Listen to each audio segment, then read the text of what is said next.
उड़ने वाली बकरी। एक छोटे से पहाड़ी गांव में रमेश नाम का किसान रहता था। उसके पास एक बहुत ही प्यारी सफेद बकरी थी जिसका नाम था गुड़िया।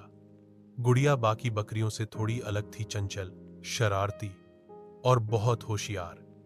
लेकिन रमेश ने एक दिन देखा कि गुड़िया अक्सर पहाड़ी के ऊपरी किनारे पर जाकर आसमान की तरफ देखने लगती है, जैसे उड़ना चाहती हो।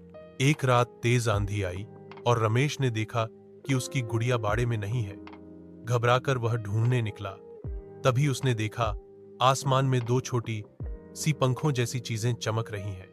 ध्यान से देखा तो वह गुड़िया थी। उसकी पीठ पर चमकते पंख थे और वह चांदनी में आसमान में उड़ रही थी। रमेश ने आश्चर्य से पूछा, गुड़िया, तुम उड़ सकती हो? गुड़िया मुस्कुराई और बोली, हाँ मालिक, मैं जन्म से उड़ सकती हूं, लेकिन गांव वाले डर जाएंगे, इसलिए मैंने अब तक राज छुपाया था।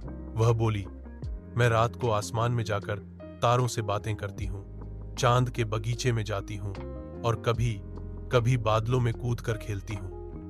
रमेश को अपनी आंखों पर यकीन नहीं हो रहा था।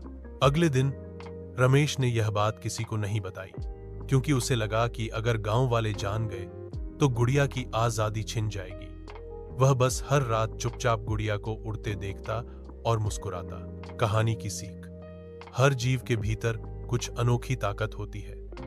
जरूरी है कि हम उसका सम्मान करें और उसकी आजादी बनाए रखें।